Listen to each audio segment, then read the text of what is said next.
This is Movies, a podcast about the act of cinema. And with me today, I can't believe it. How did we get him? It's Hans. I'm glad that you restarted that recording because I farted on the last one. I wasn't sure if you got it or not. I'm also not sure if I dutied my pants or not. So I'm glad that there's no recorded evidence of me doing that in the podcast. That's disrespectful. It is disrespectful. I don't think we got it, but Okay, good. it was disrespectful. You know what I like? I like that you're wearing a cool backwards hat tonight. Yeah. I got a lot of big-headed comments last episode, so I'm just, hiding that for this one. I mean, what's great is as you get healthier and lose more weight, your head is gonna just look Yep. enormous. Yeah. I gotta get beefier. So I'm just gonna get ripped. Well, speaking of somebody who knows something or two about beef, we have Ryan Katsu Rivera, first time on the show. Ryan, how are you doing this evening? Doing great. Yes, me knowing about beef. I'm the star of the show Beef on Netflix. That's right. That's I'm the- right. How could I not lead with that credit? I haven't watched that. Have you? No, I haven't. I've only heard good things, which makes me very skeptical about it. I know John or Cho. What is it? David Cho is in it, which is kind of cool. I like that guy. Didn't some Cho get in trouble because they went to like Mexico and got jerked off by a 12-year-old? No, I think that's Bobby Lee. Oh, Yeah. I get my Lees and Chos confused. People get me and Lee confused also. Well, Which- it sounded exactly like what you said with your accent. Didn't a Cho Yeah, get in trouble? Yeah, one of them did. Yes.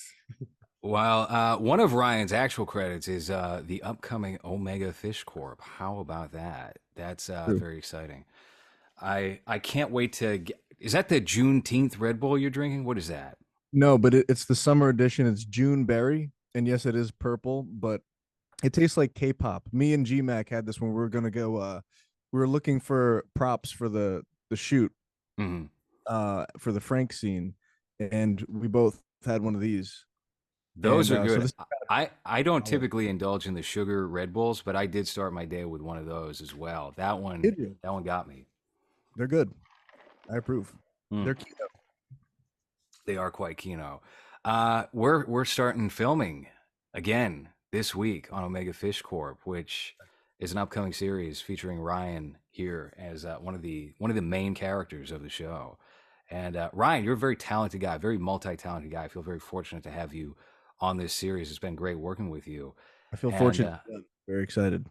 And now we're going to be talking about some other kino aside from Omega Fish Corp. We now this show was going to start out as a Glengarry Glen Ross show, but I have to say I feel like I have 90% more to say about the Machine than Glengarry Glen Ross. All I really have to say about Glengarry Glen Ross is, damn, that's a good movie. That's a Okay. well-written movie. Yes. And the Machine stokes more emotion out of me, I think. Interesting. Okay. Yes. I don't like that I'm not getting credit for my brilliant connection between Shelley the Machine Levine from Glengarry Glen Ross and Bert the Machine Kreischer, that name that I can't pronounce. I didn't know though until the end when they called him that, and I was like, oh, like that's the angle, right? Yeah, I'm okay with if you spoil it for me, but I got to the very end, like the shootout scene, where I don't want to spoil. Do we spoil it? Well, we Yes. spoil it all. Yeah. You must have seen the Machine by now. If you're watching. There's a lot of hardcore Bert Kreischer fans that tune into this that might be upset, but they're just gonna have to get over it. You know what? I think you might be surprised about what I have to say. I mean, I'm the guy who still stands behind liking Jack and Jill, Adam Sandler's kind of nutty professor sort of creation. Mm. Especially with Al Pacino, who is Richard Roma in but he saved the whole movie for me with that Dunker so good. It's so fun. I love that. Like, I literally do. I don't ironically like the movie Jack and Jill. I do like it. So you might be surprised about what I have to say about the Machine. Okay. Did you see the wrong Missy? That's another one of those Adam Sandler. That's a David Spade one. I don't think Adam Sandler was in that one, was he? Produced though. I think it's Happy Madison still, and it's horrendous. It's David Spade and who's the female? comedian? Lauren Lapkus, Oh, something like that. Yeah, Ooh, It's that exactly what it looks like. Yeah, just obnoxious for 2 hours, where you just want to. it's Yeah, yeah. It's her farting and like being loud and making that face that you see up there. Yeah, Mhm. it's it's not good. And he's fully shaved. We got a fully shaved Spade, which like totally undoes his like graceful landing into his age from a storied career. I just saw Dana Carvey and him doing a little thing, and it's nice to see people left over from when the world was still good. You know, when SNL was still a thing, like a Funny. Yeah. respectable, yeah. And so it was cool to see them both like crap on Fauci or whatever they did. Well, What, yeah, the I think podcast? Yeah. the unspoken thing of everyone from SNL before 1997 is that they're all Republicans. Yeah. Like Adam Sandler was like, oh, the most famous Republican for a period, and now people just don't really acknowledge that. Now they don't Yeah. talk about it. Yeah. But yeah, you know what I always say is there's nothing funnier than a woman with bangs. So the wrong Missy, I bet that's a treat. Thumbs up.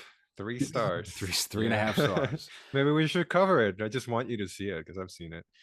Well, you We have a should cover. penchant for not Adam Sandler, but yeah, damn, she looks so tan there, huh? You like all of his lackeys, Hans. It seems like. I like Grandma's Boy. That's a funny one. That's Peripheral. Mhm. That's as far as I go. Well, Rob Schneider, but My how can you? Yeah. The Matrix guy, and the Rob Schneider movies. How can you not like Animal or The Hot Chick, which is I'm sure very controversial now, but still very funny. I You know think I that saw. the script of The Machine was actually written for Rob Schneider. It Hmm. was another the and a thing. Right. Believe Yeah. it or not, Bert swooped in at the last moment and he was like, "Could you guys could do it?" I said yes. The uh, high pitch scream. I will say this movie's kind of an anomaly as far as films that went to theaters, and also the fact that so Ryan, I mean you're kind of new to like movie nerd, like hardcore facts and whatnot. Are you familiar with the company Legendary that produced this movie? That actually does ring a bell. Is that like the new Lionsgate? It was so they came about in 2005. I think the first movie that they produced was Batman Begins, and they did a lot of work with Christopher Nolan. Hmm. And they had a reputation for being this big, like prestigious Warner Brothers company, like a subsidiary of Warner Brothers for the longest time. And then I think it was sold and came under new management. And now they're doing these kinds of movies. And now they're doing, I feel like they did the Dungeons and Dragons sequel that came out, or something along those lines. Hans, if Yeah. you want to look it up real quick. Yeah. Enola Holmes too. I really like Dungeons. Christmas story. A Christmas. Christmas Story Christmas. That's right. Which I tell you what, I kind of like that Christmas Yeah. Story Christmas, but still, it's a far drop from what they were producing in the aughts, which I think was again more like prestigious Warner Brothers movies, and now they're on Bert Kreischer's pseudo biopic comedy. I mean, but also in addition to being an anomaly as far as that, you don't get this kind of movie anymore where you just have like one lead comedy actor and it's a like his thing, it's tailored to him and it's also going to go in theaters and they have a budget behind it. That is kind of rare these days.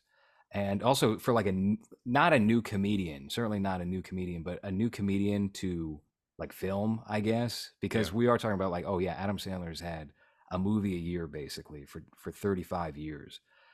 You don't get like the Chevy Chase led comedies. You don't get the Bill Murray led comedies. We have a Bert Kreischer led comedy. A Bert Kreischer vehicle. Yes, it's a Bert Kreischer vehicle. And God, Mark Hamill. It's a machine. I don't know if I like Mark Hamill. That's what I realized with I this don't. movie. I'm certain I don't. And it's not because of his body of work. It's because of his like posting on Twitter his socks like can't wait for Trump to get arrested. Little feet, even though it's a still picture, kicking those feet, you can tell there's a motion blur, and You that know makes what I went to his Twitter feed just yesterday and I saw that he was like posting Trump's like what is Trump on Rumble? Not Rumble on Truth Social. Yeah. Yeah, so he was posting Trump's posts on there and like correcting the typos in that Oh, on his tweet. So like actually it's got him. there with an I, not with a Y apostrophe Oh. RE. that one does hurt when you make that mistake. I made that mistake once, and I was like, everybody thinks I'm an actual idiot. And you see it, and it's got like 30,000 likes, and it's like, what am I doing on here? Why am I on this platform? Jesus Christ! It's very Stephen King of him. It You is. know. Yeah. Well, they're of the same age class, right? Just about. Very not James Woods of him. Mhm. Well, didn't Who- you know say? what? Yeah. Oh, go on. No, no, go ahead. Didn't you say that on the last episode, or did you say that after we stopped recording that you were like Mark That he was Hamill? correcting typos in real time. No, that Mark Hamill is just not a good actor. That's why he doesn't have an acting career. So I was kinda talking sucks. about, I did the crossover show with Mumkey Jones, and we were talking about The Flash, and I said, okay, Michael Keaton's good in The Flash, even if like Ezra Miller is an annoying mess of a human being, and it comes across in the character, and it kind of brings the movie down. And I realized like there's a lot of echoing between Michael Keaton's return in that movie and Mark Hamill's return in the Star Wars movie he comes back in, where it's like, all right, we got a new direction, and I won't spoil it here in case you watch it, Ryan, but it plays out the exact same. I was like, okay, so what the fundamental difference here is, they didn't ruin the Luke Skywalker character, which I don't really have a fondness for. I'm not really a Star Wars guy in that way. Yeah. It's just that Mark Hamill is not a good actor. I don't. Michael Keaton's a great actor. Mark Hamill is not a good actor comparatively. He didn't know how to tackle this version of this character and do it in a way where it's going to be appeasable to the every kind of viewer that's tuning into this film. And that was all the more confirmed when I watched The Machine. Okay. Just late last night. I will say he did a facial react that I actually found funny. Mm-hmm. It's early on in the movie when the premise is being set that there's a Russian mob sort of element to it. We're gonna just spoil it. I mean, Yeah. who imagine the person out there getting upset that the machine spoiled? And it's like the first part of the movie. So they're in the garage, and the female mobster, whatever, is saying that she's gonna torture his dad, Mark Hamill. Mm-hmm. And then when they go to Mark Hamill, he goes like, he does like a funny. I thought the timing and like the face he made was actually pretty good. Like, and that's the sort of thing I like it. You know, line delivery, of course, is up there, but when it comes to like nonverbal face stuff, I guess maybe this is from my affinity of like Ace Ventura or something like that. But it could, like, a facial expression bypasses all logic. Like, that's how I make my baby laugh. It's like facial expressions are great, and I really think he nailed that. I gotta say. But I think that really says a lot about his acting performance, where his best part, I guess his best acting wasn't even a line delivery. It was just a scared reaction. Well, Yeah. this kind of answers the question I was going to ask, which is that, did this movie make either of you laugh at any point? 1 point. Yeah. When he has the Russian lady on the table, and he's pulling out the stick that's stuck in her leg, and he throws up into his hand and puts it in his pocket, that made me laugh. I was like, all right, that's pretty funny. But I also laughed once, and it was right after I was complaining about the movie over text to a friend of mine. And I was like, this is a total, I can't believe it's 2:30 in the morning. I'm watching this. First of all, it's an hour and 52 minutes. Wow. An hour and 52 minutes for any comedy is a lot. Yeah. That's a tall order. And I literally just said, this movie hasn't made me laugh once. And then there was a scene on the train where the Russian woman slits the guy's throat, and then Bert Kreischer goes to punch him and gets his fist stuck in the guy's open wound throat. And I laughed at that because I was like, oh, that's so aggressive and unnecessary. And that's Okay, usually so what does it for me. we all laughed at a slapstick moment, basically. So none of the writing.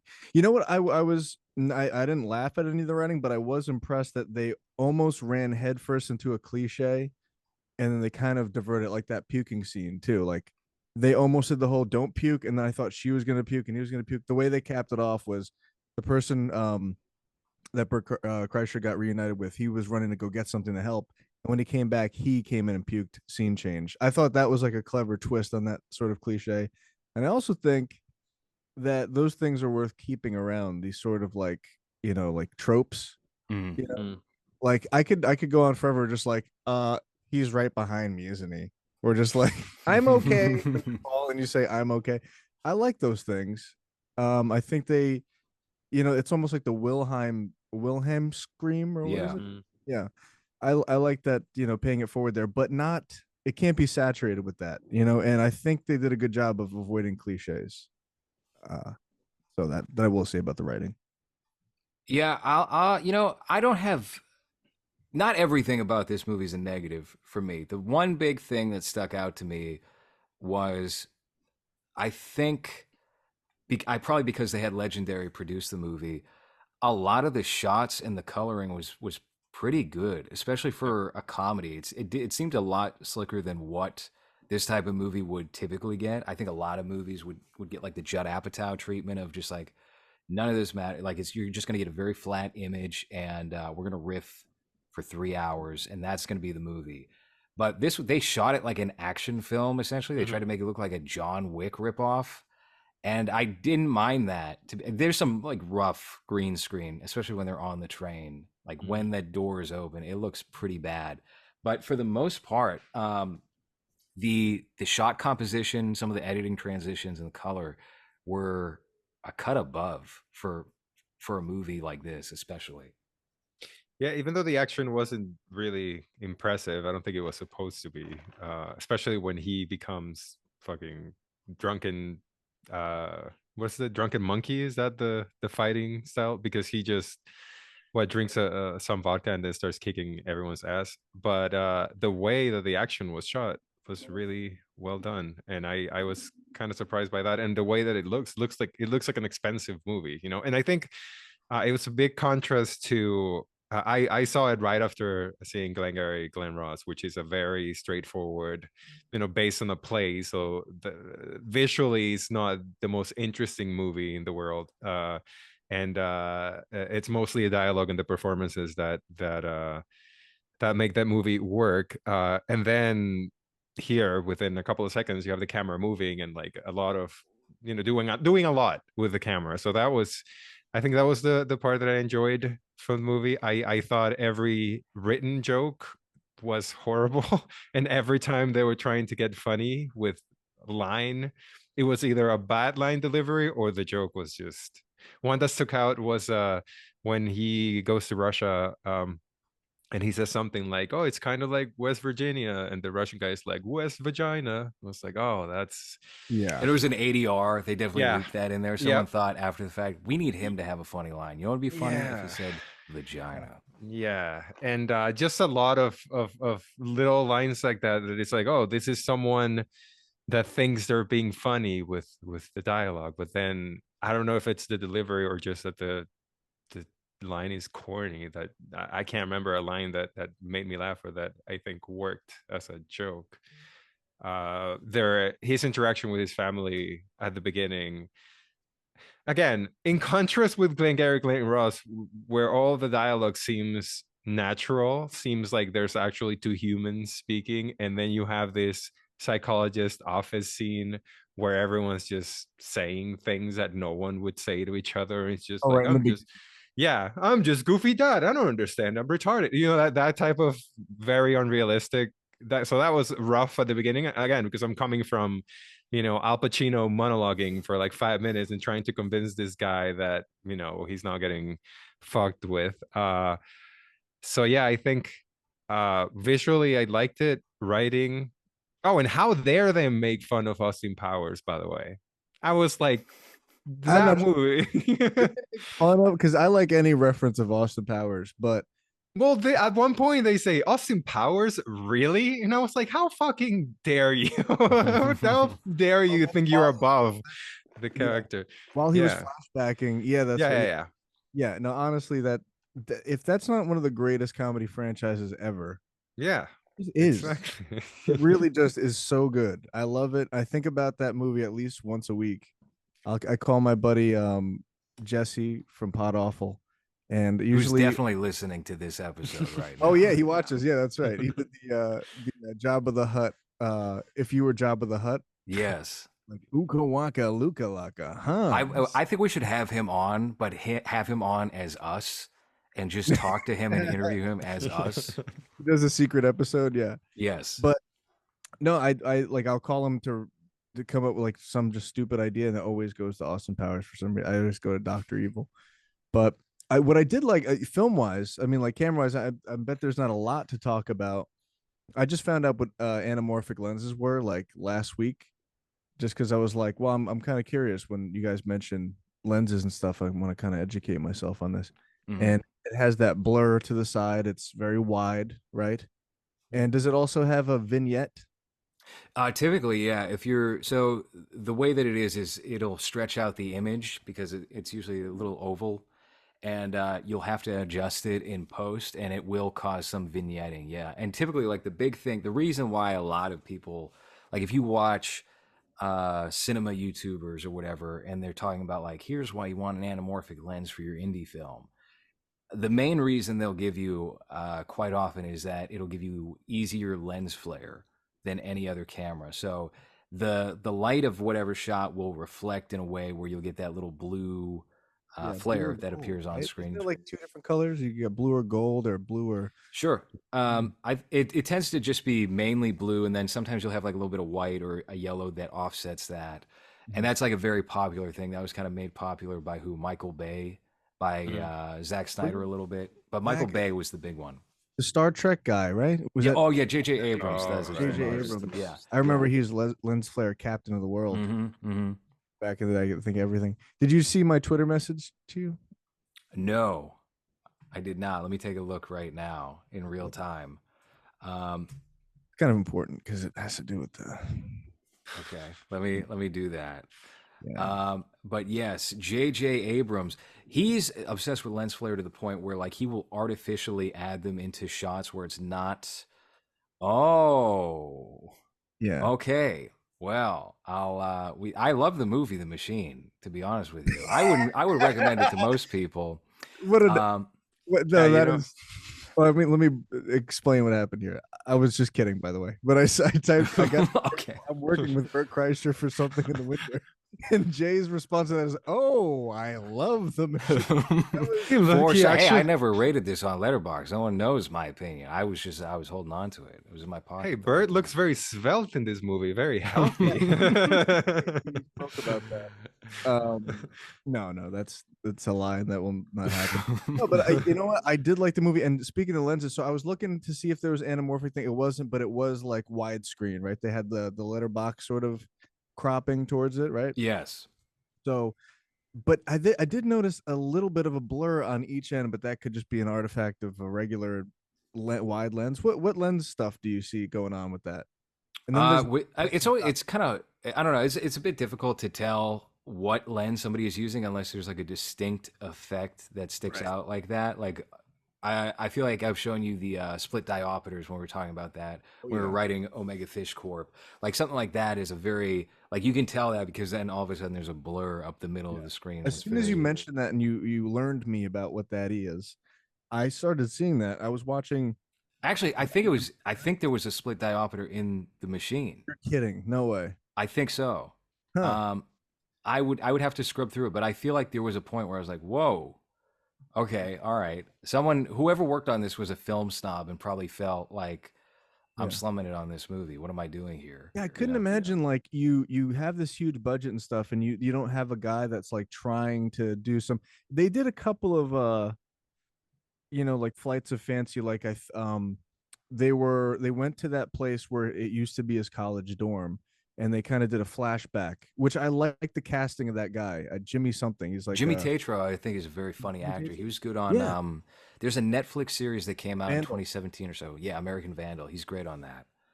I never saw that, but I knew him from his like funny videos, and me and my friend Bo at the time would follow up with his YouTube videos, just his like little short funnies. And then when he got that Netflix show, we were really happy for him, but we didn't bother watching it. We are like, good for him, Mhm. but I will not watch that for some reason. Um, but yeah, him there are some scenes, and I love this sort of shit. That's why I fell for Terminator Genesis. I love when they're like, here's a younger version of this character because I look for like the similarities, and there were sometimes from the side profile where it did kind of look birdish, and I was impressed, And another thing that what's that movie that? Okay, did you see? Are you caught up on the? I don't want to get too sidetracked, but Black Mirror, the new season. I've actually been dodging the new season of Black Mirror. Really, there's at least one in there that you will love. and then there's one that you'll think is pretty good, and there's one that's you're gonna be like, this is kind of a waste of time. I won't Which spoil. one's the good one? I think I've seen a couple. The astronaut one. Is that with Oh yeah, Aaron Aaron Paul? Paul. Yeah. Aaron Paul, and who else makes a return? I haven't seen him in years. Was it Fucking Josh Hartnett? Yep. Josh Hartnett. Yeah, where's he been? He did that. Penny Yeah, he did Penny Dreadful. Dreadful on Showtime, which is a really bad series. He was on the bench for a second. I think they're considering him for a role, the role of Two-Face in the new Batman movie. That would be great. Yeah, no, I think that guy's good, man. Mhm. He's always been good. Now he looks like he's older now. He looks like a young Tommy Lee Jones. If they did something like that. So basically I love it when there's a character and then they show like a younger version, like Tommy Lee Jones actually, when they had Josh Brolin play him in one of the Men in Blacks, Hmm. Black 3. Mhm. I like when they do that. And Face Off is a really I like that movie, but I Yeah. understand that's probably a bad example and people No, like that's that. a fun Oh, movie. I That's Is love it a that fun movie? It's one of the Yeah. best. So like acting like somebody else too. And I think there was basically, um, without spoiling it, there was an element of like it's this character, but he looks like this character. And so I'm thinking, what did they do? Did they film a take with the character, and then he copies that to like act like him? You know what I mean? If I'm like Ryan, and you switch bodies with me, so I have to act like you. I think it would be good to get a take of you going through the motions, and then I mimic that, and then now it's like I'm acting like you, looking like me. Well, this is your specialty. So, what would you typically like? How do you typically glean something from someone you're going to do an impression of? Just like full absorption, just like listening to a lot of the stuff and picking up stuff like that. Then there's an element of like once you have enough kind of like tools, then you can kind of just play around a little bit. Now you have your boundaries to work in, and then but you have to get into their head a little bit. You have to like, what kind of shit would they say? And that's why it's hard to do smarter people than me, because you can't really fake speed and intelligence is a thing that I've noticed. Mm. If they're like they have like Jesse Lee Peterson is the easiest one to do, because as soon as you once you get the sound, you can just talk about whatever, because it nothing that you will talk about is like um really puts his character into question, because he kind of goes all over the place. So you'd be like, I watched the movies podcast when they had and they say, oh wow, I can't believe Hans is on that one, but he's on every single episode. But then they're comparing the Bert Kreischer to the other movie. I forget what it was. The Jen Larry Ben Bloss. Just fun. So that one's easy to do, but yeah, I would want that. I would want basically, if I'm supposed to act like a different actor but look like me, like somebody else is in my body, like a face-off situation, watch them do the take and then mimic that. Because basically in one of the Black Mirror episodes, they do that, and you could see Mm. the character through him, even though it's him, which is like super hard to do. It feels like, because there's nothing that in specific about the other guy. It's kind of just a guy. There's no like we. If he was like Christopher Walken, you would easily Mm. be able to be like, oh, that's him. But Travolta, I think, had an easier job of being Nick Cage than Nick Cage had with Travolta. Travolta gave him less to work with. He was kind of a straight down the line kind of guy. But I love stuff like that, and so yeah, that guy Jimmy played a younger Bert Kreischer. I think they did pretty good. And then that one scene, basically, they go to where he used to go to college, and it's the frame is facing a stairwell, and then all the characters are in frame. Bert Kreischer's right and looking in the camera, basically, not really. And then he walks away, and then all of a sudden now it's a time warp to back in the 90s or wherever, and like people start coming down the stairs, coming up the stairs, the elevator opens, and it's young Bert Kreischer coming out, and that's just like one take, and I thought that was cool. um and I had to rewind that to be like, did they change something? There was like a color grade change or something, but no, they just, as soon as he starts walking off, you see people coming up and down the stairs. I think I could find it. Is that legal to show it? You know what? Technically, it would fall under fair use. Oh, But if they want to give us a problem, they'll give us a problem. I think if you play it without audio, we should be fine. Yeah. Also, yeah. since you did your Jesse Lee Peterson impression, all I'm thinking is like, how much better would it be if Legendary gave Jesse Lee Peterson his own film vehicle to star in, just like Bert Kreischer? That could have made this so much better. Even if he was just like a side, if he played the dad instead of Mark Hamill, that would have been a great movie. They call me the machine. Do you think if they gotten someone to play him as a younger version, he would still sound the same? It's just like a young person that sounds like a doddering old man. Or if there's an accident, because I don't know how he got that, but it sounds like it's a thing, like some event happened. There's an origin story to that sound, I believe. Oh, I'm coming close to it. Here it is. Got it. Okay, no sound. All right, let's take a look at this. This is from The Machine. So right when before he even steps off, time warp thing. Bam! Now you're in the. I like that. Like I think it almost looks like they have a fog machine going to make it look older or something like that. But they didn't do any sort of like. If they did a color LUT change or something, it was very subtle. Like maybe this is slightly more saturated, and then but not that I could tell. Anyway. So just based off of that, here's what I think happened. I think they lit Bert very close to the exact same and threw him in front of a green screen. No way. Yes, I think so. I would have to take a look at it because it looks pretty good. And there's some green screen in the movie that's fucking horrible. Oh, really? But I don't know how else they would, unless they just had everybody come out and it was all in sequence and they repeated it over and over. But Hollywood is so lazy these days that I can't imagine they would do that. Maybe they did. I don't know. There's a flight of fancy there. Yeah, but there's like I kind of mentioned this a little bit before, where there are editing transitions that it's not a simple just we're going to cut. They do get creative with it. So the people that they had working on this movie, even if Bert Kreischer is not like the ideal leading man here and can't really carry the film, he doesn't have the acting chops to do that. Somebody knew what they were doing behind the scenes and tried to make the best out of a bad situation. And I think that comes across in little flourishes like that. And like I mentioned before, a lot of the lighting for the scenes is very well done. The director directed 54 episodes of Key and Peele. Oh wow. And Okay. that show was also very visually impressive. So I guess that kind of makes sense that he has that kind of sleek style like that. Yeah, because there was something about like the amount of saturation or like the frame rate even being comical and then like not comical, right? Where there's like almost like soap operas have that weird, is that 60 frames a second? That weird. Yeah, soap operas will I don't know if it's 60, but they will definitely shoot at least 30. I know in the UK the standard is 30 frames per second and it makes everything feel funny. I think The Hobbit was 60 frames per second.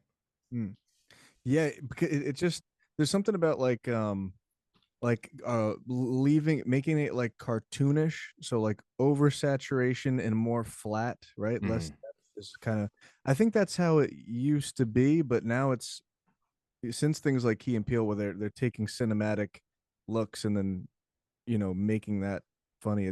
That's kind of like what we have here now, where it's the reason why it's funny is the contrast between serious looking, like it looks like a John Wick, it kind of feels like it, and then you have this kind of goofball stuff going on. But yeah, I really did like it, and I expected not to. I really expected not to at all. Like I've been laughing at the idea of this movie. I'm like, wow, yeah, let's go see The Machine. I think I liked one of your tweets, which was like kind of bashing The Machine, or I LOL'd as soon as you said we should include that. we should watch The Machine. Yeah.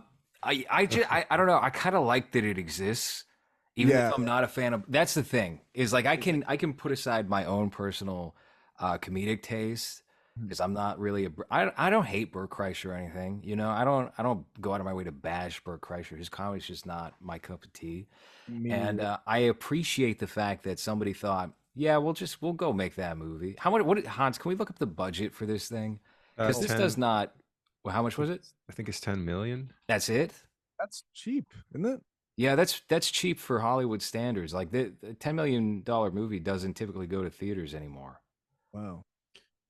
Hold on. It made 10 million. Uh-oh. Oh, no. Oh no. It did not make $10 million. It made at least 50. 20 million budget, it says here, and worldwide 10 million. No way. Worldwide, it made 10 million. Yeah, domestic. Well, I don't know how much this will be playing internationally. It says only 200,000 internationally. And That's horrible. That That's is domestically, really crazy. bad. yeah, that's not good. That's kind of like now I feel bad. You could feel bad like I felt bad for the billionaires on the submarine. You could feel bad for people who are on top of the world. I feel bad for him. That's not nice. I think if this movie was a hit, more good things would come of it. I Yeah. kind of felt that way. Ryan, did you see Skinamarink by any chance? I did, yeah. In the Okay. draft house, yeah. Oh, you saw it at the Alamo Draft House. How was that? It was while I was with two people that understand that it's kind of an experience and weren't like, what the fuck is happening here? Nothing. You were there Yeah, with like nothing's a happening. yeah, no, that's right. But I did kind of devote myself to it, and it's kind of an empty. It's compared to the product. I think it's a kind of empty idea, but Mhm. I took it for its word, and I just trusted it, and I was like, this is. It was creepy, and I did feel stuff, and I think giving yourself to the moment and just kind of like what I'm trying to be the perfect audience member, and like I'm really trying to experience whatever they're trying to make me experience, take it all in. And yeah, I don't the suspense was all there, and then there were moments where I was genuinely like uncomfortable because the audio was like so grating and loud, and then it came out of nowhere, and like you felt like you could be audio attacked like at any moment with like shrill audio. Mhm. And then you're also waiting to see what's going on here, like something to grasp onto, and that's kind of like the fear of the dark, and and the whole thing of darkness is that your brain doesn't have anything to like really grasp onto to figure something out. You'd rather see a monster in front of you than nothing, almost, Yeah. because you're like, well, what am I here with? What's my enemy in this situation? So I think I did get something out of it, but I wouldn't do it again. Well, yeah, I think especially watching it that first time, unless you're going back to mine for things you did not catch on that go around, it kind of renders itself redundant. But my take on Skinamarink, I didn't get to see it in theaters. I saw it when it went to Shudder, so I caught it on streaming, and I didn't know what I was in for. One of our mutual friends had talked it up quite a great deal, and I was like, all right, I'm interested, I'm intrigued.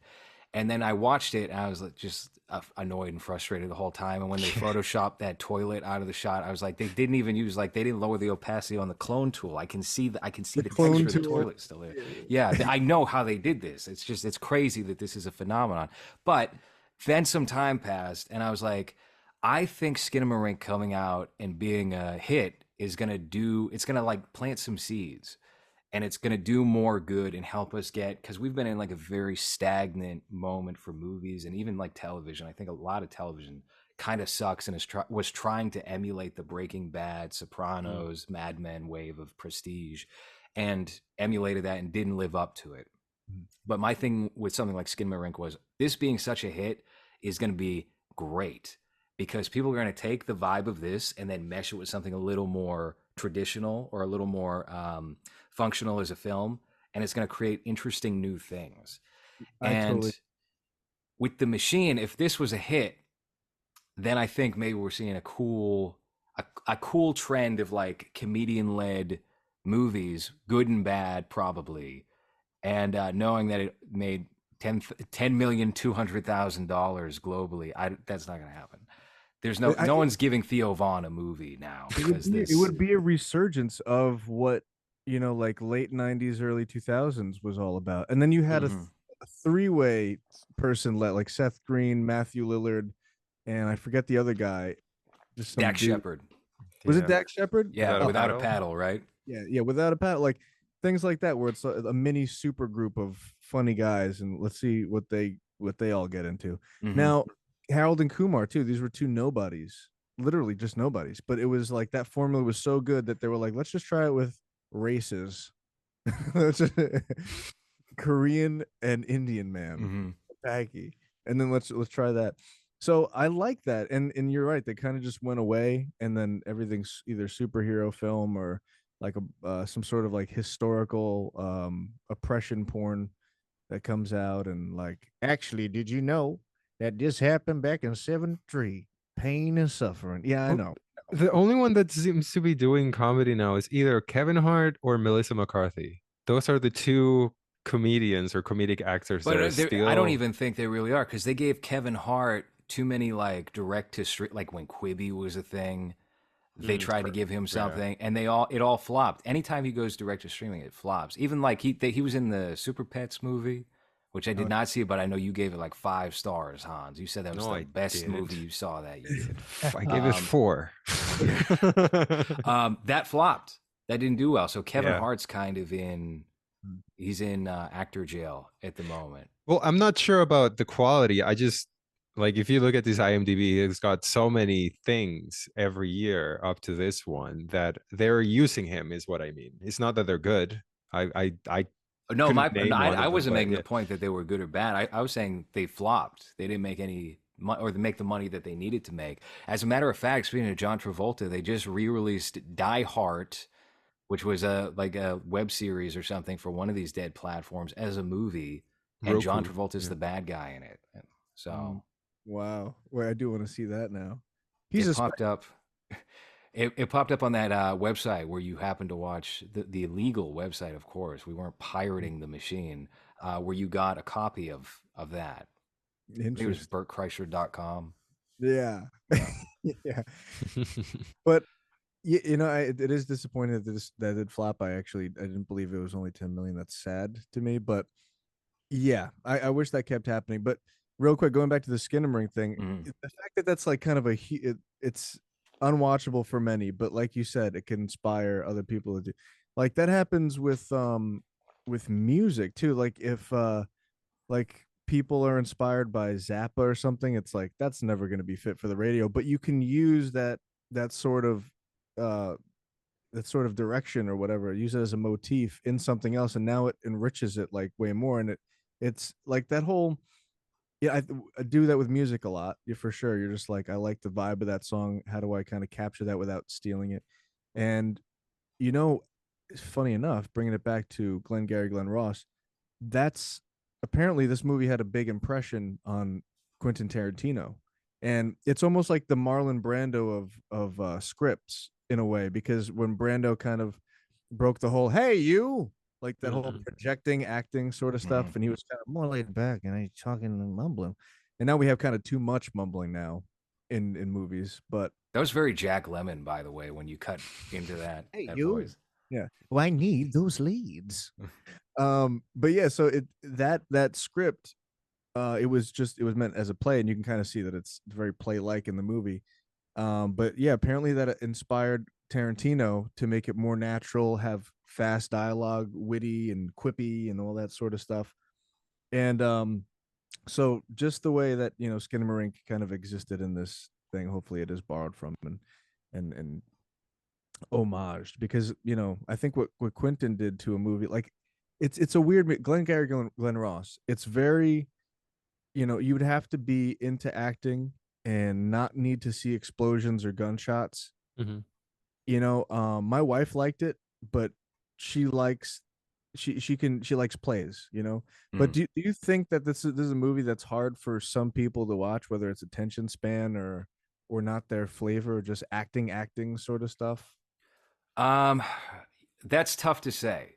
I feel like the '90s style is summed up very well with Glengarry Glen Ross, and it's also for the exact reason that you cited, like Quentin Tarantino taking that and extrapolating it, and then others kind of ripping him off. And Kevin Smith does it too in his own way, but he's talking about comic books or Star Wars or whatever that might be.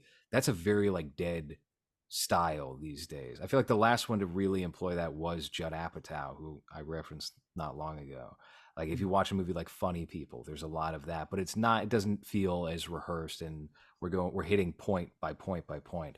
So would it be, I think it's probably a more inaccessible film, certainly today, but to the point of Skinamarink, because there's so much that doesn't happen in that movie, and this is how it might have a good impact in a different way.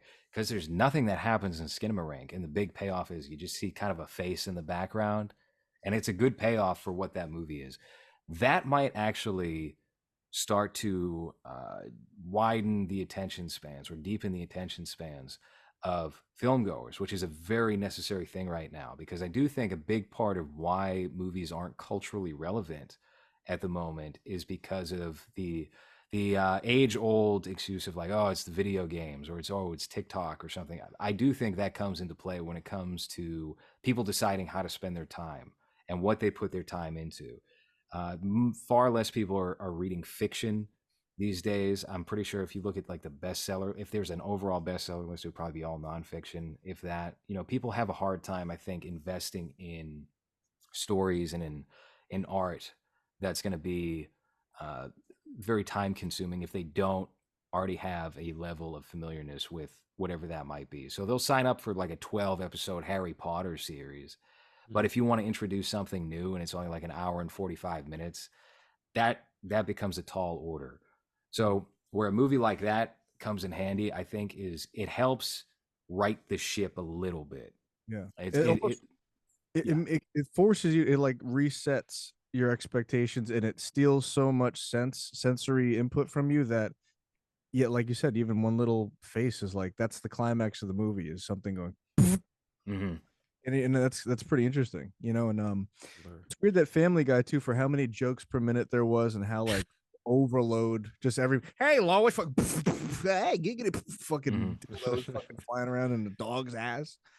Hey Petey, lemonade, or lemonade bonus, whatever. Fucking, I love lemonade, whatever the fucking voice. Like, I think, by the way, I can never do serious fucking South Park impressions or Family Guy. There's something weird about impressions that if you do a voice that's already a cartoony voice, you just shoot me and kill me. If I did Stewie, like I could do a perfect Stewie. If I did that, I'd need you to castrate me and throw me in the woods. It's like fucked up, like how not okay that is to do. Beavis and Butthead you could do, not Beavis, just Butthead. Yeah, I don't know. I don't make the rules. That's just what it is. I would be a fraud if I were to do any cartoon voice like that. But so what they did was they had so many jokes per minute. It was such like a high intensity joke per minute thing that they would have these moments of just nothing happening and like totally pull back. They would make the pendulum swing the other way sometimes with the long chicken fight, or sometimes there'd just be a long thing of Peter looking around and nothing happening. And so even that they had to course correct within that own body of work, Mm-hmm. I hope that I hope and I don't hope that something like what happened with the Blair Witch happened, where that movie came out, and I'm not sure how many movies of that kind were out in theaters, and then that inspired an entire genre that's mostly misses, I'd say, but that there's some really good found footage movies. So hopefully, instead of just people trying to do Skinamarink again, like you guys said, they take elements from that and turning into something, I want to say, more interesting, because I feel like that found footage genre was pretty much started, at least mainstream wise, by Blair Witch, and then a lot of trash, but some good came out of that, and also it opened the audience to more than the type of horror that you would get at the time when that came out. It was just a little less smooth, a little less polished up, and more, I guess, realistic. Yeah. Well, Blair Witch. So Blair Witch had kind of a. I feel like it had a. And maybe I'm having a blind spot here, Hans. You probably know because horror is obviously your genre. A blind I feel like, yeah, I feel like Blair Witch had a similar effect to something like the reality show The Real World, where people couldn't identify it right away. Like the genre of found footage there was a gap between Blair Witch and when found footage really became a thing, and I feel like it became a thing because of Cloverfield. So they didn't quickly understand what that was at the time. And so I think what you wound up having, what I remember from that period immediately following Blair Witch, was there were a lot of sci-fi network investigative specials on a fake subject. Where like, well, we're investigating the Jersey Devil or something like that. And it would copy that, but it was its own thing, where it was more like Unsolved Mysteries or some special broadcast. And then when you had Cloverfield, and what was the other big one from that time? Paranormal Activity. Paranormal Activity, yes. Yeah. Then you're getting them every couple of months. And Paranormal Activity is that really set it off, because that was shot for like $10,000 in a house, and they made that pretty effective by just opening a cabinet with a string. Yeah, and it Yeah. made 200 million. You know Yeah. what's interesting? The movie Signs by M. Night Shyamalan. The scariest movie, the scariest part in that film for me at least was that it's behind, and then the animal goes Yeah. Yes. like that walking like that's I love how terrified that made me feel as a like I don't know how old I was when it came out, but that I wonder if they almost like the opposite where you got Skinamarink, this long thing of this drawn out idea, and then you squish it into a motif that you use and you pay homage to it and put in a larger thing. That's kind of the opposite, where like it's the small moment, this found footage moment in a movie, and then you expand on that and you make, you know, Blair Witch Project. Like the kind of opposite happened where you take one little thing and you make it the whole thing. I wonder, I don't know what the timeline is on that. I know Cloverfield, you know what? One of those things that spawned off that was pretty good, the found footage movie is Creep with that guy Ooh, who was Mark on the lead. Duplass.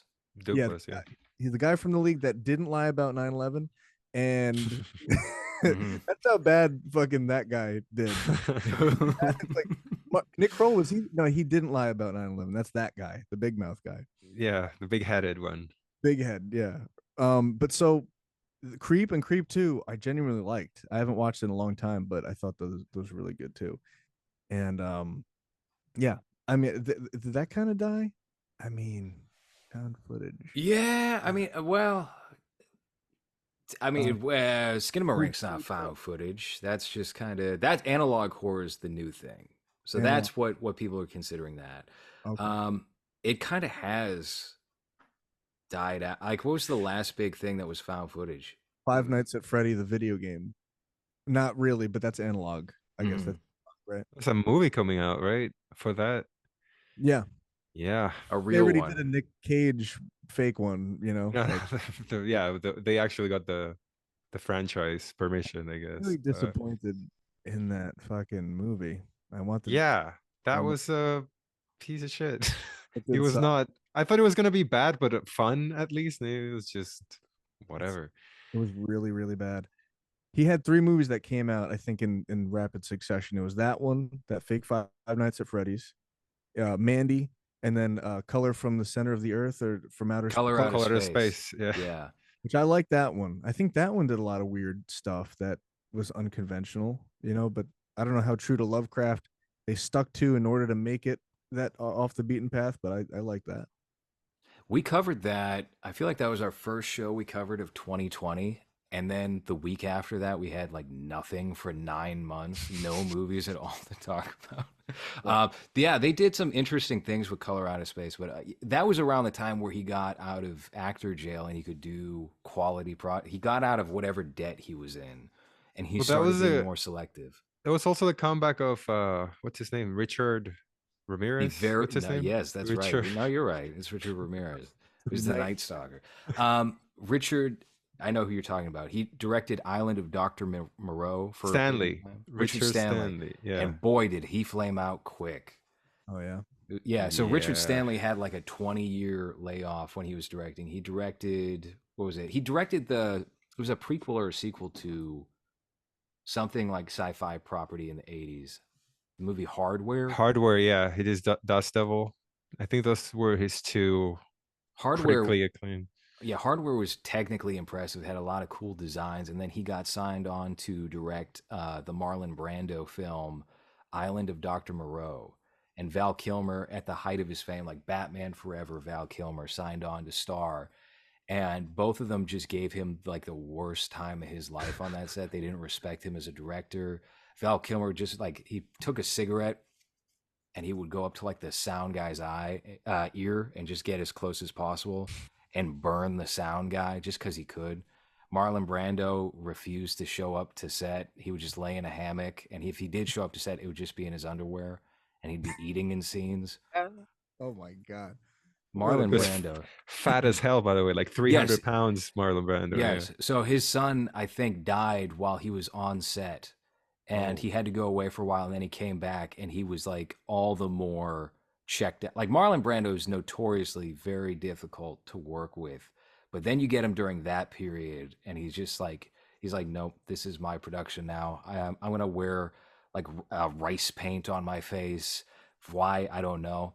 It's just what I want for the character, and you're gonna have to deal with it because I'm Marlon Brando. And so Richard Stanley was like, fuck, this situation. So he didn't know how to navigate it. They fired him and brought in John Frankenheimer, who directed The Manchurian Candidate. There you go, man. He's a big boy. Whew. But do you think that, like, do you think there's any logic or sanity or any good points in any of the choices he made, or is it just like fuck off? Brando. Yeah. So I think at this point, kinda, at this point, he was probably just checked out. I mean, just... it's hard to boil it down because I think ultimately, whatever you wind up getting from Marlon Brando, if he's putting any effort at all or putting any intellect into his performance, is going to be something interesting. And it's better to have like 5% Brando, whether he's cooperative or not, than 0%, because people will go back to that and they'll watch that and they'll study that and see why it was bad, even if it like. So yeah, I don't know. I'll give you another example here, but he's always been that way. He was always that way. He's been dead for like 30 years. On Apocalypse Now, he got cast as Colonel Kurtz, and when he showed up to set, he was like 60 pounds heavier than what Francis Ford Coppola expected him to be, and he had a contract for like 14 days on the set in Cambodia or wherever they were shooting, and for like 11 of those days, he just spent it telling Coppola, "Oh no, I couldn't possibly do this role. I can't. I really can't do this role.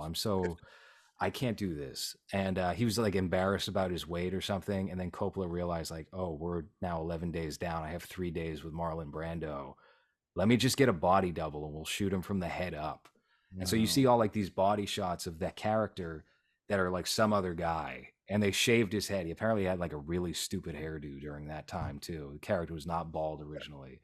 And he made it work in like the last 3 days. But Marlon Brando was always very, very difficult for directors. He was always a puzzle that had to be solved. You know, obviously, my God, legend, legend, total legend.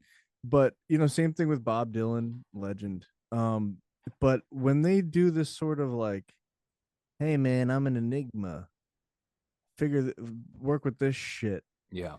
Yeah, the film school shit. We were just like, shut the fuck up. Hans was like this, by the way, on Mass State Lottery. He was such a problem. He refused to read his lines. Yeah, he said, actually, I'm going to make up all my dialogue today. I said, what are you talking about, Hans? And you said, what did you say? I'm the captain now? You started quoting Barkat Abdi, Academy Award nominee. He would be like, all you have to do is sit here. And I'll be like, what is my motivation for sitting here, though? And that would take up 3 hours, is having to explain that. Why not sit? My character would sit here. I'm having an issue with my character's hair because it's growing and it's not. I think it needs to be trimmed to look like what it was to be sequential. So we'll have to talk about that and figure it out. We might even have to do it ourselves, like looking at the footage and kind of just cutting your hair accordingly to that. Yeah. I have a similar problem here where my roots are starting to come out and I'm pretty blonde in a lot of OFCs. I mean, we should not be talking about this on the show, but yeah, I wish we should just go like Hans. Hans, what's your hair like? Can you take that hat off real quick? Look at this. Yeah, I think that's the move for everybody. Yeah. Unless you have like 5 o'clock shot. Well, and when do you get stubble? Like how many days?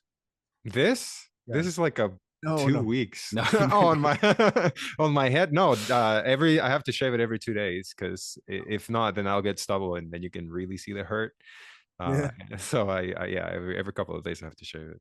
Dang. You use a straight razor? Yeah.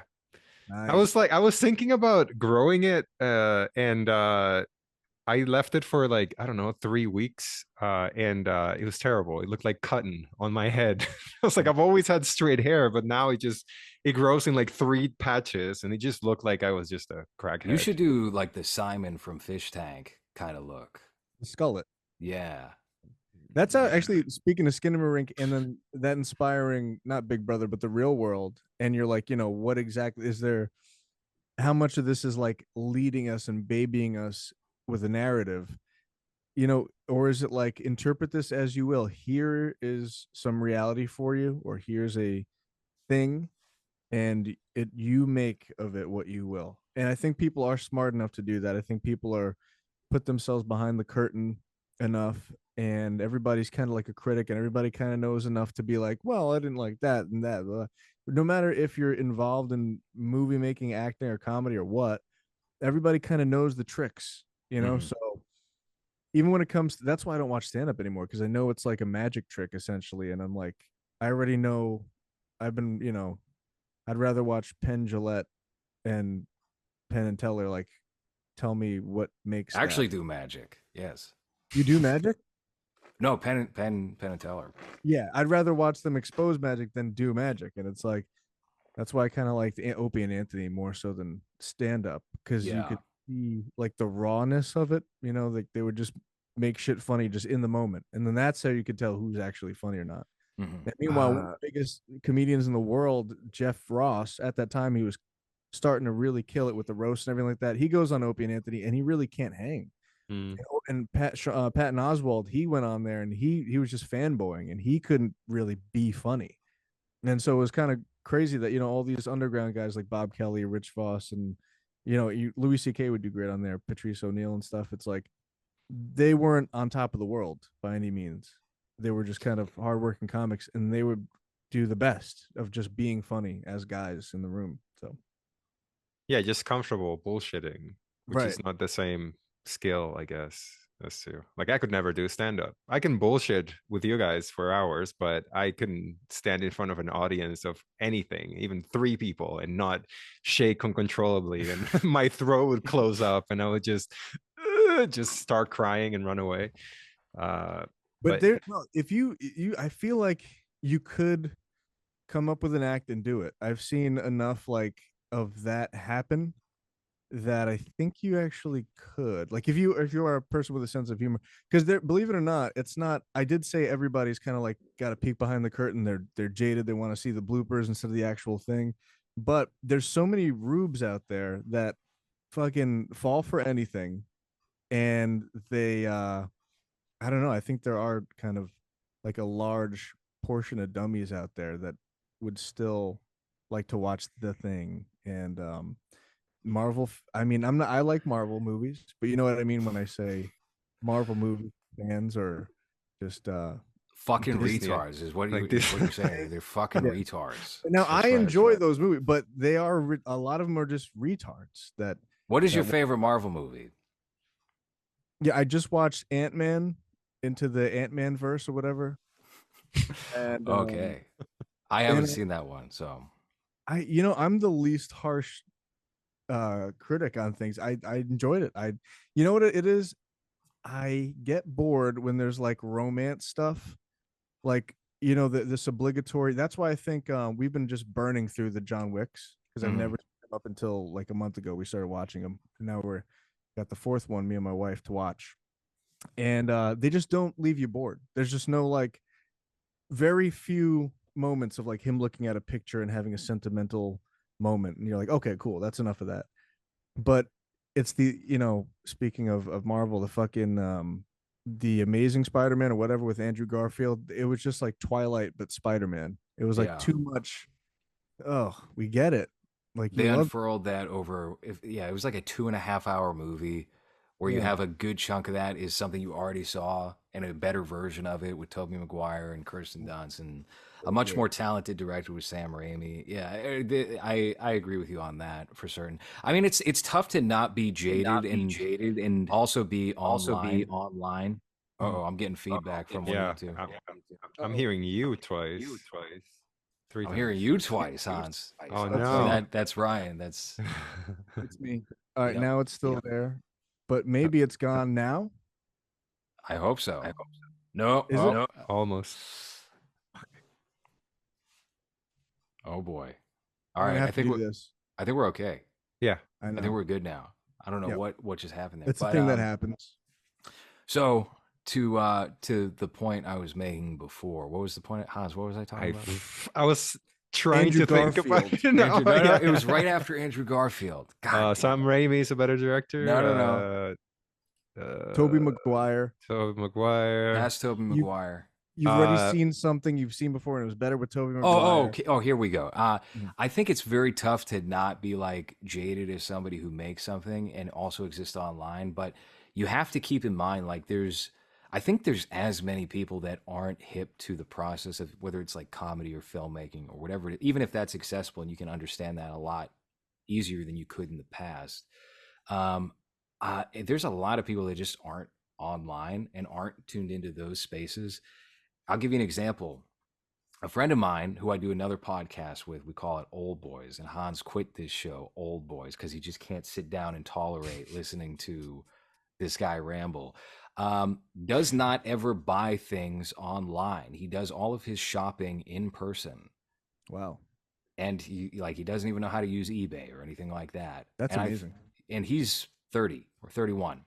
So it's not like an old dude. So there's a lot of people that just are shut off to those avenues or don't care to explore very like big avenues of uh, exploration or trying to understand creative processes on things. And I mean, clearly, if they're showing up to, and I'm not lumping you in this category, Ryan, if they show up to Marvel movies Sure. reliably, and those are like the top grossing films, and they look worse and worse every single time. If you watch like Iron Man from 2008, I'm willing to bet the CG in that movie looks as good or maybe even slightly better than whatever was probably in like Ant-Man.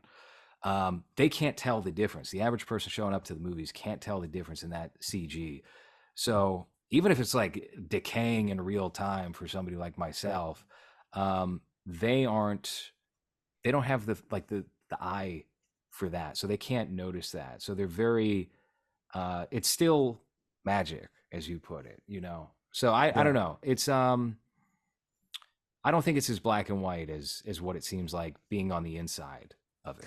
Being on the inside, it honestly, like the criticism where everybody's a critic, that is online stuff, and the people that are eating this up are not doing a Yelp review style tweet about the thing.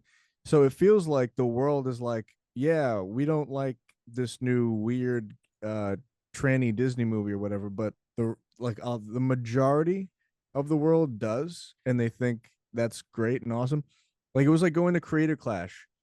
They were cheering for, like, here's Mikey Sampson, and like a YouTuber that has like a kabillion followers, and I'm like, I've never heard of this guy. I am online. I don't know who the fuck that is, and people are going, and like an entire arena is going like, yay, and they mean it. And it's like, I'm on the outside here. I am the minority. But it's weird that when you're online, all of the people that would be like, we are seeing a decay in quality across the board when it comes to writing, the CGI. It's like we're part of a small group of people that can tell and point that out. And I think you're right too. There's something about that too, that I think my wife explained to me, that the old kind of veterans of animation and stuff like that, they're kind of like moved on from Disney or Pixar or whatever. And you got kind of like young people that, I don't know, that want to make a TikTok about like what they ate for lunch. So this is an average day at Disney. So I walk in, I grab a brand muffin, I get some kombucha. They just made a brand new rest pavilion so I can hang out and pet a dog on my break. Then I go to work and blah, blah. It's like, I think they like the idea of their life more than like their work and their life. And there's maybe lots of corners being cut, or they're checked out before they even start working. But across the board, like, everything's getting worse. I noticed toys getting worse because just at the end of my youth, when I still like was looking at toys, and I would buy some toys for my little nephew's birthday, my little cousin's birthday.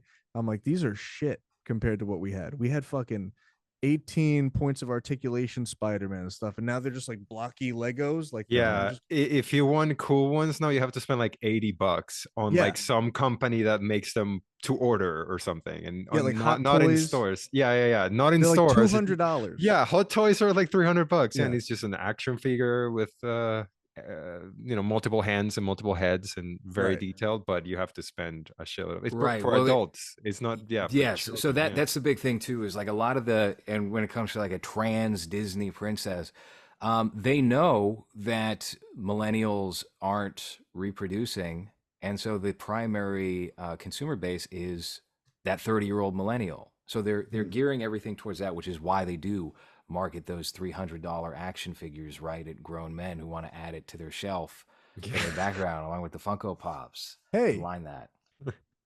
what the fuck, dude? Nice. I got Wow. tons of other stuff like beans.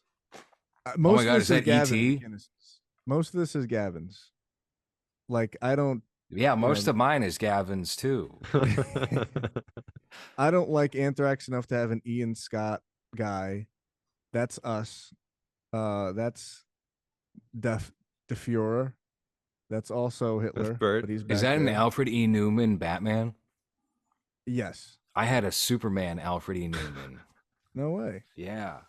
His arm I fell don't have off. any of these things. I do, I have some like I don't know if it was no, the people that are behind Funko Pops, Mhm. whoever they are. They made like fake Kenner uh toys, like the old style bubble packaging.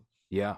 So I have like a Terminator and I have like a Predator, and I kept them in the box, like just because like they harken back to like old action figures. But yeah, dude, I don't know. It's a shame watching everything decline. Even video games, it's so stunning. The one of the things I love the most is looking at the carnage of the video game industry. I don't know a lot of this stuff, but I just put on a video about um Gears of War. Like I've only played the first one, but they were showing the physics in the game suck. You used to be able to like see the bullet holes go into a thing, and like the buildings around you like break down and stuff, and then they don't anymore. You should shoot the water and water would come up, and that just is not there anymore. And meanwhile, this is like 4 games in, like with better resources these And the game creators name have. that people recognize, they would not just buy the first one because it's Gears of War. Right. They're just in already, so just fuck it and then just give you garbage. It's insane, like the quality of stuff going down. And then even if you look at like some snacks like Hot Pockets. Hot Pockets used to be dope when they first came Are out. Hot when we Pockets were- on the decline right now? Oh my god. Yeah, they put way less filling. And by the way, the croissant pockets where it's supposed to have the flaky crust, it's like the same crust. Bro, the flavors of everything is like they're going away. Dude, everything is really sucking. Like it's crazy. It is Things are getting crazy. smaller. Pop Tarts are smaller. They used to be gooey. You open them up and they're like, wow, that's a lot of s'mores shit in there. There's not anymore. It's yeah, like a flat. It's crazy. Everything is getting worse. It's true. I was noting that too with like Amazon.com just feels so cheap these days. They'll send you like all the Chinese results immediately before you get to anything good. It feels very wish.com anytime you're shopping on Amazon. I try to avoid that as much as possible these days. Yeah. It's just, yeah, I don't understand what happened where, and as far as like games go, there was like an interesting tweet that I saw where it was like graphics from 1998, graphics from 2002, and they were comparing, I think it was Final Fantasy 7 or something next to Final Fantasy X, and just how it escalated so quickly. And now things just kind of stay the same. Like the innovation has come to a halt as far as any sort of visual effects in game design, it seems like. Yeah. And then if you look at unless they take and- like 10 years to make a game, and then once it comes Right. out, no one's excited about it anymore because it's been 10 years. Yeah. Look at early MTV, like the interstitials that they did. Even like Conan, they used to have like just a still image of like, like a fruit basket that looks like Conan, like bananas, the hair or whatever. They just used to be so creative. And if you look at all those claymation interstitials, things that were just spliced in, just little Effort. flourishes of creativity. It was Just awesome. effort or something, yeah. Yeah. Not just Just phoning it in or something. I don't know, but you don't need much to have a quality thing. You just like Glenn Gary, Glenn Ross. You just need some words on the page, some actors that could deliver it. And how did that make you feel, the movie? Because it makes me feel like I like watching it. It's like just as thrilling as any action movie, but I end up feeling very like a little sad. But it's fine. Like I accept the feelings that I feel, but I just feel like everybody's so pathetic and they lose just left and right. They're just losses. You know what I said? I said it's like spiritual carnage. like I said to my wife, she's like, "Oh my god," and I was like, "Wasn't did you see the utter destruction that happened to these souls? Like these people are ruined. They are they're there's just carnage. There's just soul pieces fucking scattered everywhere. Like it Yeah, is because no one brutal. who wins? Kevin Spacey, I guess. Not really. Alec If you looked at Baldwin the wins. news, no, I'm just kidding. Yeah. No, I guess so, but he doesn't Well, even he's win too because all of his guys are like gone now, and he's in a yeah. sinking ship too. It all sucks. Well, I guess that Travolta's only there to do the speech at the beginning, right? And Yeah, that's then Alec. that's John I mean, Travolta Alan in Bald. Glengarry. Yeah, John Travolta. Hey, you gotta sell some stuff, guys. Come on. Yeah, no, that would be good. You know what? When we were talking about James Woods before, I feel like he would have fit into this cast really well. Oh yeah. And I think John Travolta as Alec Baldwin character would be really interesting. I don't know if he'd hit it as hard, but funny thing when Al Pacino is still after this movie was attached to it in the play form, and he played Shelley, the most pathetic character, Jack Lemmon's character. So it's weird from having him be Richard Roma, this kind of like seductively great salesman, to the most pathetic one. It's cool. There's some clips of it online, and they have Bobby Cannavale. Carnivale. Yeah, he plays one of the other guys. I forget who he plays in there, but it's I want to see that. I don't think that's it's running right now, but if I wish they had like a full play version that I could watch, I would pay for it That's because it's very a little interesting. different, but ultimately the spirit's the same. Yeah, I was thinking when I was watching the movie, like you could just make this movie every 10 or 15 years with like a new rotation of guys, and it would have a different effect and probably be just as good. My Um, God, that sounds I, awesome. I think they could easily do that. And, you know, it lends itself to that, obviously being a play and source material. But yeah, no, I would be very interested in seeing like an A-list cast give their Yeah, interpretation of that, especially if you have Al Pacino in the mix as that character. He's so, I guess he's very like versatile. He can play that. He's a little guy. He's a yeah. little Yeah. guy, 80 years old, pumping out seed like he's 25. Can't believe I saw a that. picture of him walking with his like online and autistic incel son to go see a movie, Hmm. and I was like, that's awesome. And son, but He yeah, has an he autistic son too. I thought Robert De Niro had all the autistic sons. I guess he borrowed one. Was that what alt cum produces? Just it's not vaccines, it's just alt semen. I love this picture. yeah. I really do. Like, I think it's sweet, but it's he's got like some Is that Wayne gay from hat. Wayne's World? Oh wow. Party on, fucking dude. But yeah. Anyway, so I just It thought that looks was like sweet. he's been drinking a couple of Dunkachinos more than he should, huh, guys? Dunkachino. But yeah, Pacino's still great too. If you Oh, watch yeah. anything De Niro now, it's clearly like he's got like what was he last good in? Joker, Irishman. You know, Pacino I feel like is very consistently good. Even if it's a piece of shit movie, he's going to be great. And he Yeah. makes the most of whatever screen time you give him. Like even Once Upon a Time in Hollywood, you kind of forget he's in that movie, but when he pops up, he's Oh terrific. yeah.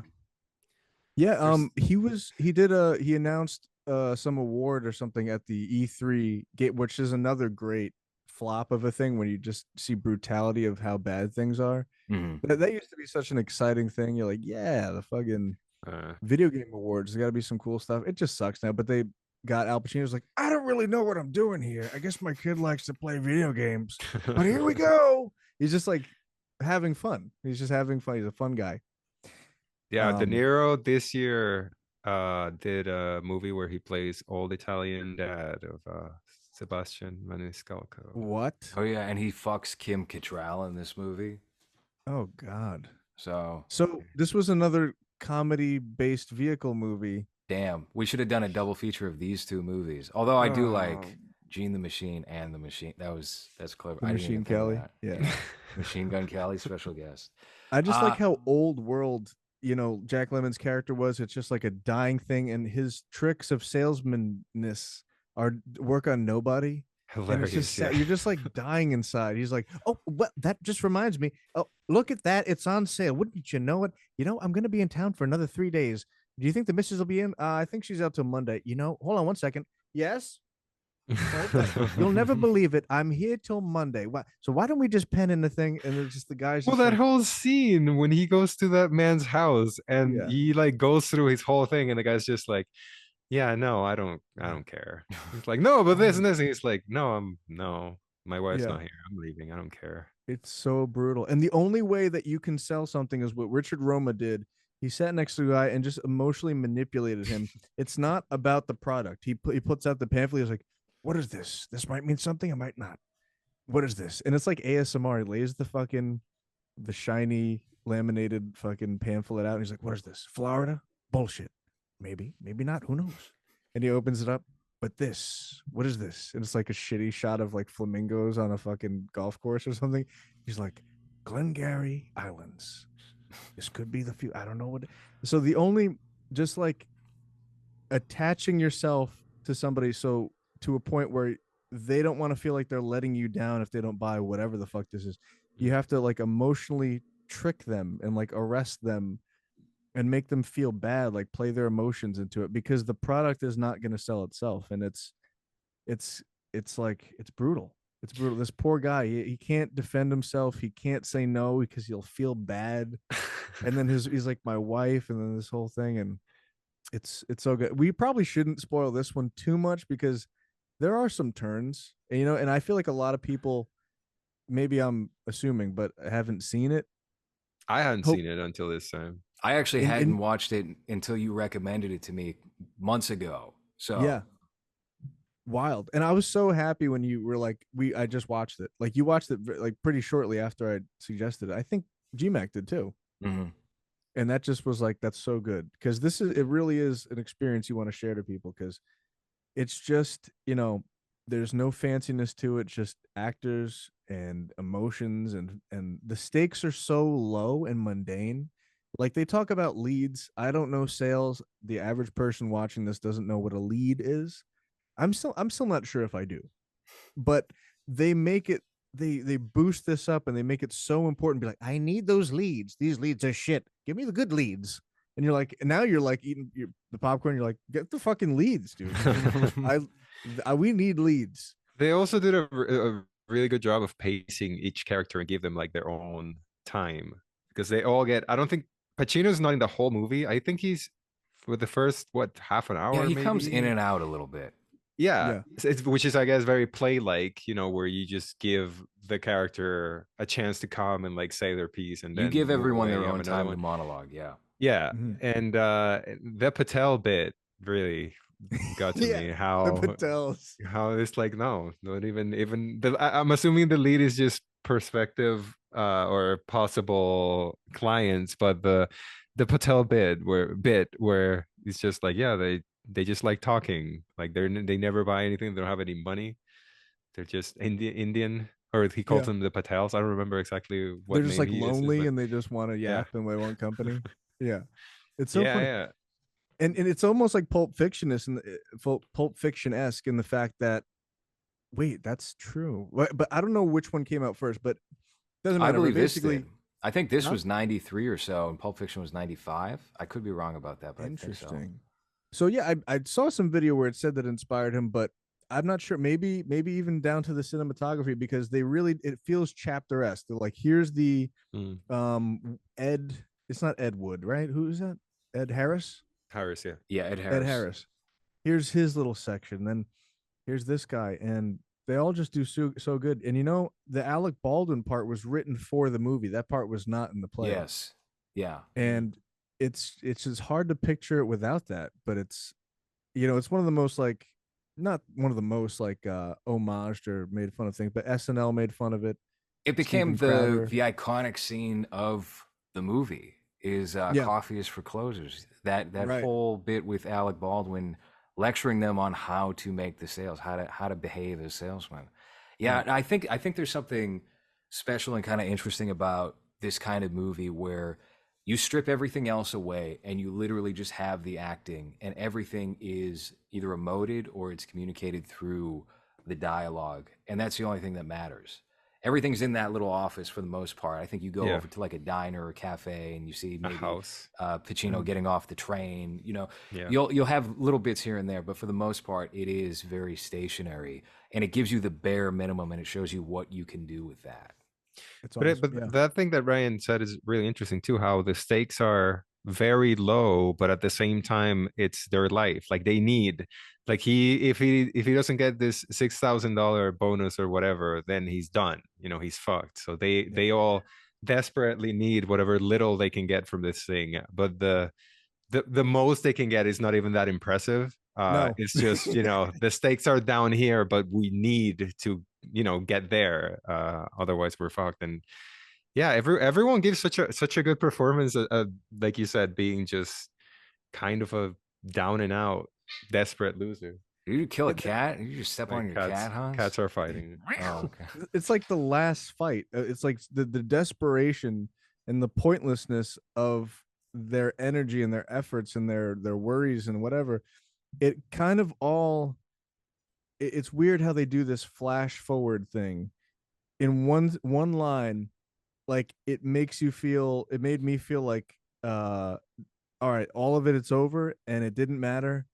And I felt like nihilistic and depressed from this one line that Alec Baldwin, he's like, yeah, you're gonna be at the bar one day. Like, yeah, I used to be a salesman once. It's a tough racket. And then he kicks the imaginary glass back. Mhm. And it's like what he just did was this, everything that we're dealing with right now, it's over, it's gone. You're not a salesman anymore. You're drinking and telling somebody about it. And it's just like, I don't know why, but it just projects you into the future, and it's like, yeah, it's all fallen away, it's all done, and all it is just a story, and now get back to it, you know. And it's just like it feels so like desperate. And man, the only feeling I get to this, and it's hard to explain it, is seeing like toys in a dollar store, where you're just seeing there's a guy who made that toy, there's a factory that produces it, there's a truck that brings it to this dollar store, and then some Mexican kid is gonna have their nana buy it for him, and it sucks. It's like not even a GI Joe, it's like corpse. His points of articulation are just his arms. He doesn't even stand right. He doesn't missing fit a the tank it hand. comes with. Yeah. The guns don't fit in his hand. It's like, who is this made for? Are we at the end of our society? Is this the fall of Rome? Because this is just pointless. And same thing with like the stakes and Glengarry Glen Ross. Who cares about these fucking properties? And it's just a con. And why are you trying so hard? Why do you care? And the abysmal nothingness that they're participating in and fighting for, it's like it still matters. And that's kind of the beauty in it. It's like whatever you want to make matter, whatever you want to be passionate about and fight for and be motivated about matters. You know, just a matter of perspective, really. And so it's like it's nurturing for the soul, and it's also a little nihilistic. It depends on what your scope is on it, but it could be both. I could feel both things while watching the movie.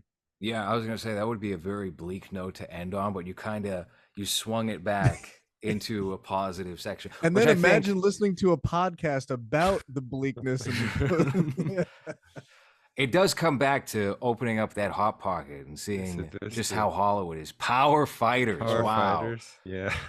Yeah, I definitely That saw those at hurts. Family Dollar. Oh, That's sad. that's. Did you get those, Hans? I know you're Mexican. It's just 100. Oh wait, what fucking Indian currency? Of course, 129 rupees or whatever they're. I don't know what they're Power Nice. fighters. to get Awesome. some power fighters. Yeah. That's the next big franchise. That's where film's going. Is Power Fighters. So We need action figures for Omega Fish Corp. I think would that'd be- love action. We can get them done.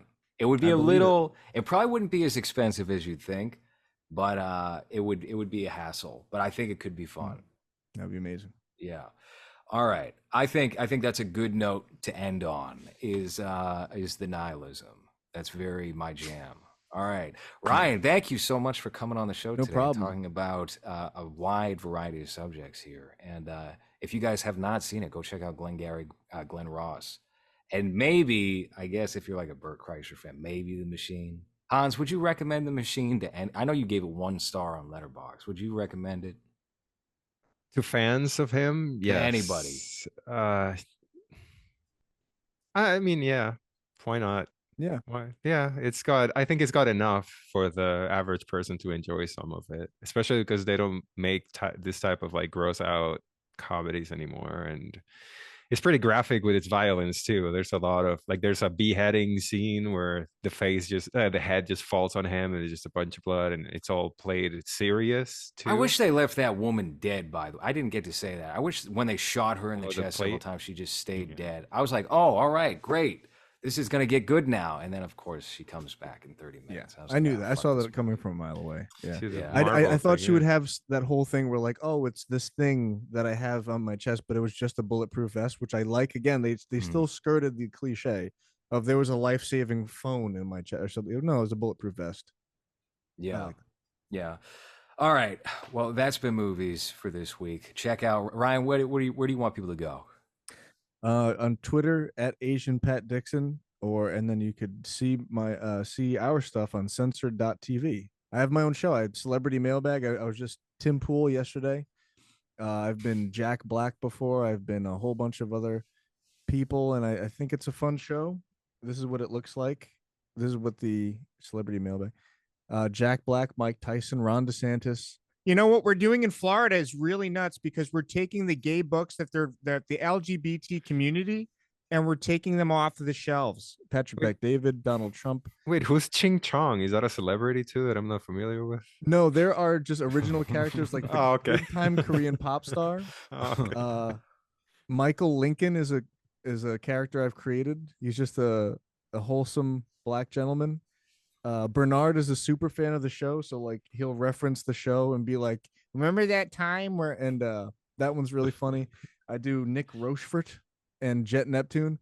Yo, thank you for the $25 donation. Thanks for becoming a severe beast. I really appreciate that. It's my Jet Neptune. Tommy Lee Jones.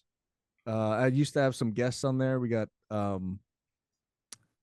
Alex Stein. Wait, Alex Stein. Alex You don't Stein? even remember. What the fuck? Alex Schultz. And we have Alex Stein. I was Alex Stein, and then he was also on the show while I was on Benjamin. There's a whole bunch of people. I was Tony Stark.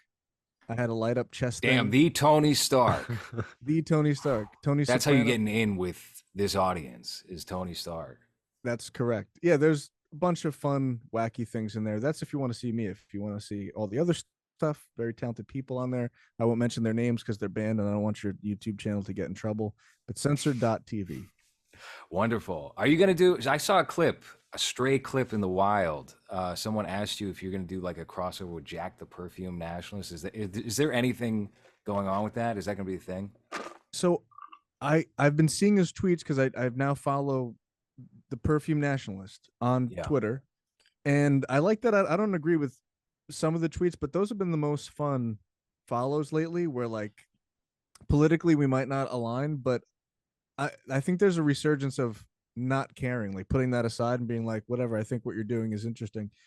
And I was looking into his stuff just before coming here because I just seen one of his tweets. He was yelling at Ian Miles Chong, who was like, what happened to Lena Dunham? And he's like, fuck you. He's like, bitch. That sounds very Jack. Yeah. Yeah. Yeah. I think he's very fun. I think he's an interesting character. I did his show back in last year, and I'm supposed to do it again this summer to talk about like The Shining and Doctor Sleep, which is. I wonder what perfume will he match to that. So we did it. We did a show on it before, and he sent me like some 12-year-old girl fucking cotton candy, like what was it? Forever 21 Sephora like scent to go with it, and it was like it stunk up my desk for a week. That's amazing. I love the movie It, but that's one of my favorite movies. Like the new It, the whole and the second one too. I don't know why, but I love that. I like the vibe of it, and the creepiness is just it's almost creepy for me. But yeah, I love that movie. I like the theme song, the every 27 years. I like that, and yet again, I like a retelling of a thing. And I think paying homage and whatever, and just retellings, reboots, or whatever, if they're good, I think that one's really good. But yeah, I like that whole concept. He pairs the perfume to it and whatever. But I was looking into him, seeing some of the stuff, and I just got a new fragrance. I'm very much into colognes. I like them a lot. I think it's an art, I think it's Yeah. a really interesting art. And it heightens your presence a little bit too. It depends. It's a fine line. You don't want to offend people by being too smelling like a thing, but it's Mhm. a fun little, expression, tool of expression. But I was looking him up and I found out that he did a movies with you, and I was just Yes. that's the last thing that's on my YouTube right now. So I'm gonna finish watching that. It's you guys there. Hans, you had hair back then. Maybe that Yeah. was a Mass State Lottery. Yeah, Did it we're probably coincide? like, I feel like I've gone back to earlier episodes of movies and we both have like big chunky faces. It was Yeah. like right in the middle of COVID. We're very Oh yeah, comfortable. look at that. Was that the Survivor We did an episode? episode on Survivor with Jack, and we did one on Exorcist 2: The Heretic. Oh yeah. Yeah, Yeah, he'll I never think. have me on because I made a joke about wearing Old Spice, I think, and Oh wow. yeah, yeah. Yeah, So I that's think I I wanted to think that get, would hurt I his still feelings. want to get Jack on Omega Fish Corp. I like him for, I don't know if you know the character off the top of your head from the script, Ryan, of Abel Pinocchio, the editor at I the remember the paper. name. Yes, I want to get Jack for that. I reached out to him. He said he was interested, and then Cool. I guess it's just a matter of we got to figure out how much. Right. So that That could could be. be. Cologne has been a part of my character too. I've put Cologne on specifically for this character too because he kind of dresses in a certain way. Mhm. And so I don't think he would lack cologne too. So I was like, which one of the colognes? I think what I went with was Coach Leather for Men, and right now that's on eBay for like $300 to $500. It's a discontinued fragrance. Coach Leather for Men or Leatherwear Interesting. for Men. I like the leather fragrance. I have a Tom Ford ombre leather, and at first it was like, this smells like a new boot. But Nice. then but then I warmed up to it and I was like, oh, this smells like a new boot.